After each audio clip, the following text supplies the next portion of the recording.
Jusqu'au 4 janvier prochain sera présentée l'exposition Noël ferroviaire à Exporail, le musée ferroviaire. En ma compagnie, M. Maurice Binette, représentant d'Exporail. Bonjour. Oui, bonjour, bienvenue. Merci, M. Binette. Est-ce que vous pouvez nous expliquer qu'est-ce que c'est Noël ferroviaire pour les gens qui ne connaissent pas l'exposition?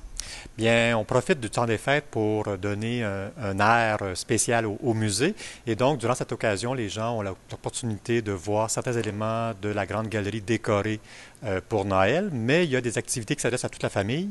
On a entre autres un conte pour enfants, Pierrot le cheminot, avec un bricolage où les enfants peuvent préparer un élément d'ornement pour l'arbre de Noël qu'ils peuvent rapporter à la maison ou laisser au musée. On a également, durant cette période du temps des fêtes, des activités à l'extérieur comme la balade en chemin de fer miniature. Donc, c'est l'incontournable pour les tout-petits. À différentes occasions durant la journée, les gens peuvent faire une balade à l'extérieur. On a également la visite qui est guidée à l'intérieur du musée et on a dans la salle des trains miniatures un petit espace décoré qui nous donne l'esprit de Noël, même là dans la salle des trains miniatures. Là, on se trouve à l'entrée du musée avec des personnages du temps des fêtes qui sont derrière nous et on peut voir le Père Noël qui est là. Est-ce que les gens vont avoir la chance de rencontrer le vrai Père Noël avant la grande journée du 25 décembre, ici à Exporail? Bien entendu, le Père Noël est au musée tous les week-ends, les samedis et dimanches. Les enfants ont l'opportunité de le rencontrer, de pouvoir parler avec lui. Il est dans un des wagons spécialement aménagés et il est avec nous jusqu'au 23 décembre. Le 24, il doit nous quitter parce qu'il doit se préparer, bien entendu. Oui.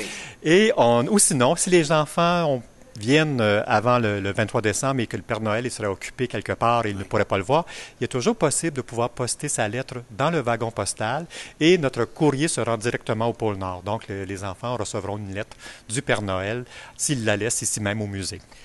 Donc, M. Binette, on invite les gens à se présenter. C'est vraiment une activité pour toute la famille, Noël ferroviaire, pour les plus petits, les plus grands. Est-ce qu'on parle de 3 à 93 ans? Oui, tout à fait.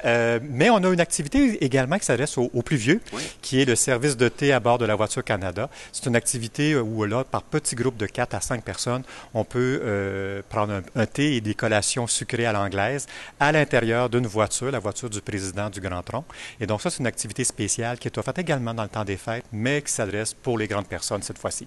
Donc, on invite les gens à vous présenter ici à Saint-Constant, à Exporail, le musée ferroviaire, pour venir découvrir la superbe exposition Noël ferroviaire. Merci, M. Binette, et joyeuses fêtes. Merci à vous aussi. Merci.